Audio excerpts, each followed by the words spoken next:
everyone, and welcome to English Funlish. I'm Alex, and we're very happy to have you with us today. And I'm Lily. It's so nice to have you here. If you're learning English and you're just starting out, please don't worry. This podcast is specially made for you. That's right. This show is for beginner English learners, people who are at the beginning of their English journey and want to speak and understand English more easily. We know that learning English can sometimes feel difficult or confusing, but don't worry. We're here to help you every step of the way. We speak slowly, we use simple and clear words, and we give you enough time to listen, think, and learn comfortably. Exactly. Our main goal is to help you feel calm, confident, and happy while learning English. You don't need to be perfect. Just keep moving forward, one small step at a time.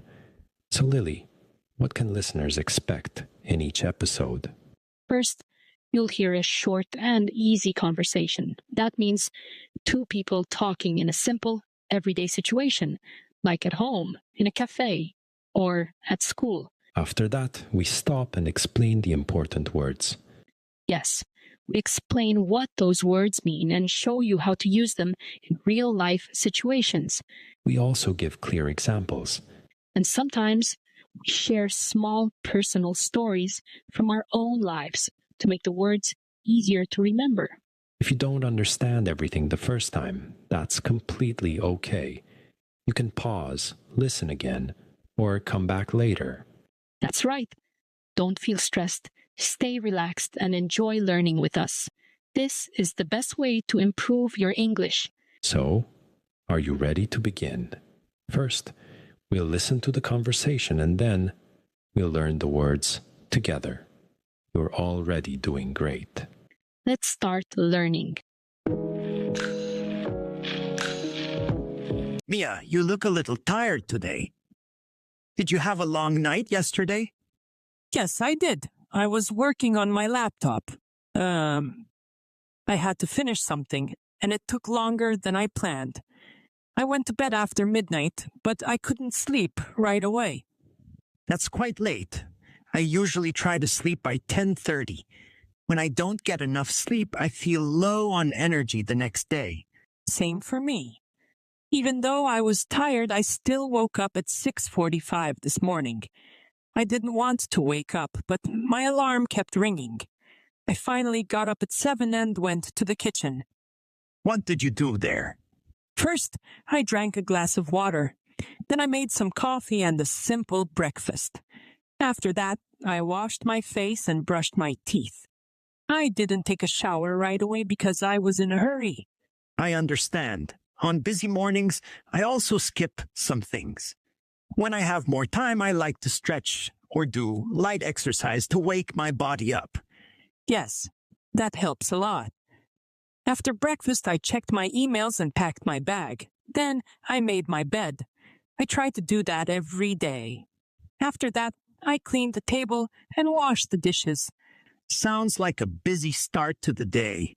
It was.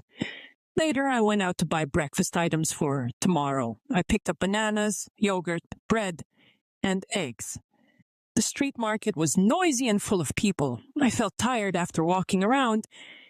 Yeah, markets can be very tiring. When I came back home, I ate a quick lunch, just rice and lentils. Then I rested for a short time. That sounds nice.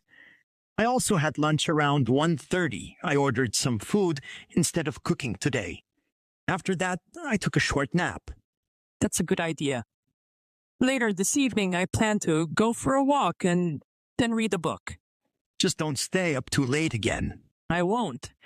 Tonight I'll finish everything early and go to sleep before midnight.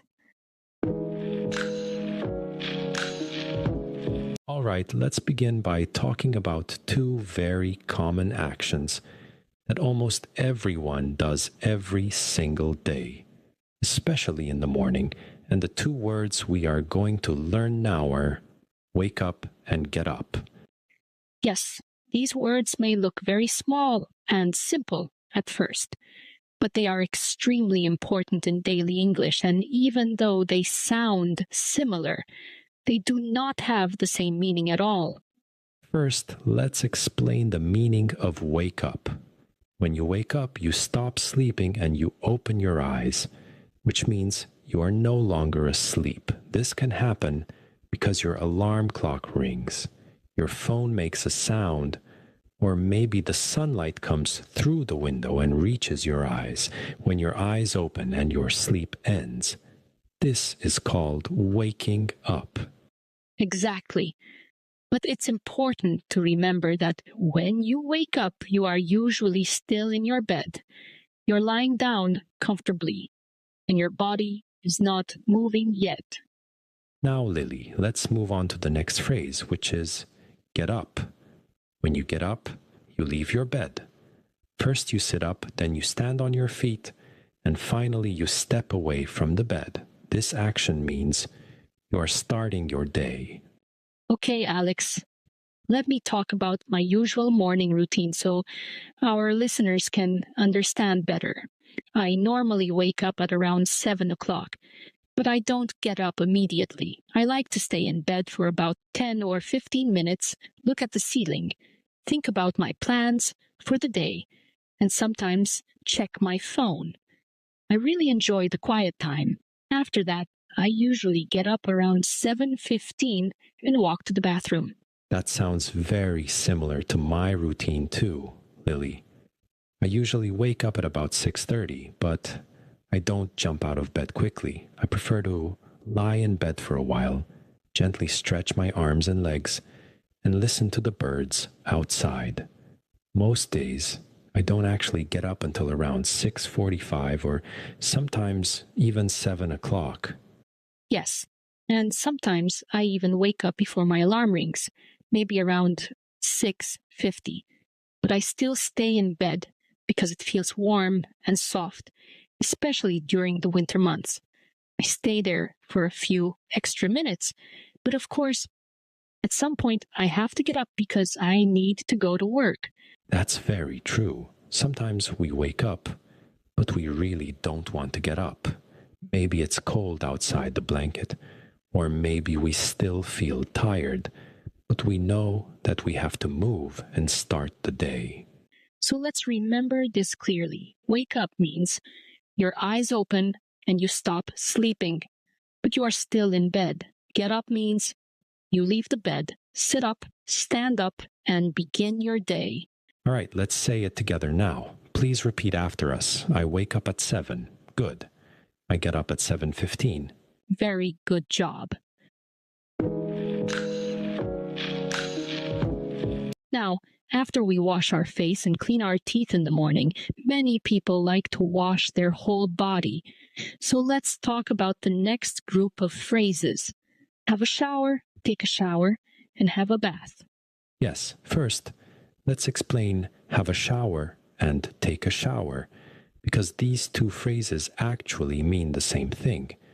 In British English, people usually say have a shower, while in American English, people often say take a shower. That's right. Both expressions are correct and very common.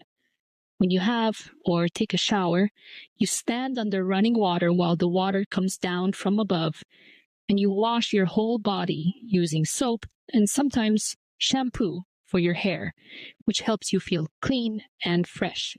I usually have a shower in the morning because it helps me feel awake and ready for the day. When I'm still feeling sleepy, the water helps wake me up and I feel much more active afterward. I feel the same way. A morning shower feels like saying hello to the day. However, sometimes I also take a shower in the evening, especially after going to the gym or on very hot days when I feel sweaty, because it helps my body relax before bedtime. Now let's talk about have a bath, which is a little different. When you have a bath, you don't stand. Instead, you sit in a large tub filled with warm water, and many people choose to do this when they want to relax and rest. Yes, I really love having a bath on cold nights. I fill the tub with warm water, sometimes add bubbles or a little oil so it smells nice, and then I sit quietly in the bath for about 15 to 20 minutes just to relax. Baths usually take more time, but they are very calming. A shower is fast and practical, while a bath is slow and relaxing. It really depends on your mood and how your day has been.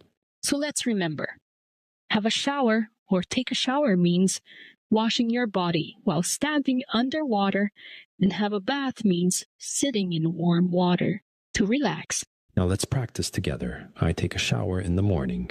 Good. I have a bath in the evening. Excellent job.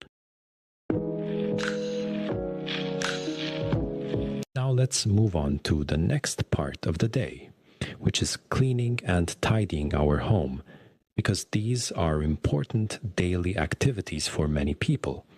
And the two useful phrases we will focus on now are make your bed and do the housework, starting with make your bed. First, it's important to understand that make your bed does not mean building a bed or creating a new one, but simply means fixing your bed in the morning by pulling the blanket straight, placing the pillow neatly, and making the bed look clean and tidy. Many people do this every morning after they get up, and I am one of them. I always make my bed because it only takes 2 or 3 minutes, but it makes my room look neat and organized, and it helps me feel more prepared to start my day. I try to do the same, although sometimes I forget when I'm in a hurry. But whenever I do make my bed, my room looks much better. And when I come home later in the day, it feels nice to see a clean and tidy bed. So let's remember clearly that make your bed simply means fixing your blanket and pillow after you wake up and get out of bed. Now, let's talk about the next phrase, which is do the housework. This is a very useful phrase in everyday English because when we say do the housework, we are talking about all the small cleaning jobs we do at home, such as washing the dishes, sweeping the floor, cleaning the bathroom, wiping surfaces, or taking out the trash. That's right. Housework is not always fun, but it is part of daily life. I usually do my housework on Saturday mornings when I clean the kitchen, wash the floor, and wipe the windows. I usually do my housework on Sunday afternoons. I like to play some music and clean slowly, and sometimes I do it together with my kids, so we all help each other. That sounds nice. So let's review again. Make your bed means fixing your blanket and pillow in the morning. And do the housework means cleaning your home by washing, sweeping, dusting, and organizing things. Now let's move on to another very common activity that almost everyone does, which is do the shopping. Yes, we all need to do the shopping at some point. This phrase means going to a store or supermarket to buy things you need for your home, such as food, drinks, or daily items like shampoo or toilet paper. That's correct. So when we say, I need to do the shopping, we mean that we need to go out and buy the things we use every day. And in English, we always say, do the shopping, not make the shopping or buy the shopping, because do the shopping is a fixed phrase. Let me tell you about my routine, Alex. I usually do the shopping on Fridays. I make a list at home with things like bread, milk, eggs, and fruit. And then I go to the supermarket near my house. That's a great habit. I usually do the shopping on Sunday afternoons, and I often take my kids with me. We walk around the store, choose food for the week, and sometimes buy a small treat like chocolate or cookies. Yes, I do that too. I try to eat healthy food, but I also like to buy something fun sometimes because it makes shopping more enjoyable. Some people do their shopping every day, while others do it once a week. And it really depends on your schedule, your family, and where you live. But the phrase is always the same. Do the shopping. Now, let's practice together. I do the shopping on Saturdays. I need to do the shopping today. Now let's talk about something that happens to many people, especially on busy days or weekends, which is having a late night. When we say have a late night, we mean that someone goes to bed very late and does not sleep early, maybe because they are working, watching a movie, or talking with friends, and suddenly they see that it is midnight or even later. Yes, and this happens to me sometimes. Last Friday, I had a late night because I went out with friends, came home late, and then watched some TV before going to sleep, and the next morning I felt very tired. The same thing happened to me last weekend. I watched a long movie, then stayed on my phone for a while, and when I checked the time, it was almost 1 a.m., so I went to bed very late and felt sleepy the next day. Having a late night can be fun sometimes, but if it happens too often, it can make you feel tired and unhealthy. That's true. I enjoy late nights sometimes, but I feel much better the next day when I go to bed early. Now that we've talked about waking up, getting up, and even having a late night, let's talk about the end of the day and learn two very useful phrases: go to bed and go to sleep. Let's start with go to bed. Alex, what time do you usually go to bed? On weekdays, I usually go to bed around 10:30, which is when I stop working, turn off the lights, and lie down in my bed, although I don't always fall asleep immediately. So, go to bed means that you go into your bedroom, lie down in your bed, and prepare to sleep, but you may still be awake. That's right. Sometimes I read a book, scroll on my phone, or just think quietly. This is still going to bed, not sleeping yet. Now, go to sleep means that your eyes are closed, your body is resting, and you are no longer awake. For example, I go to bed at 10:30, but I usually go to sleep around 11 because I need some time to relax first. I'm similar, but last night I was very tired, so I went to bed at 9:45 and went to sleep in just a few minutes. Lucky you. Sometimes I lie in bed for 30 minutes and still can't sleep because my mind keeps thinking. Yes, I know that feeling very well. Let's review one last time so our listeners remember clearly. Go to bed means lying down in your bed while you are still awake. Go to sleep means closing your eyes and starting to sleep. Here are some examples. I usually go to bed at 10 p.m., but I don't go to sleep until 10:30. Or you can say, I'm tired, so I'm going to bed now, but I couldn't go to sleep easily. Sometimes I even fall asleep on the sofa while watching TV, which is not the best sleep. Yes, I've done that too. And someone always tells me to go to bed properly. Now it's your turn. What time do you go to bed? What time do you usually go to sleep? Try saying it out loud. I go to bed at 10 o'clock. I go to sleep at 10:30. Excellent work.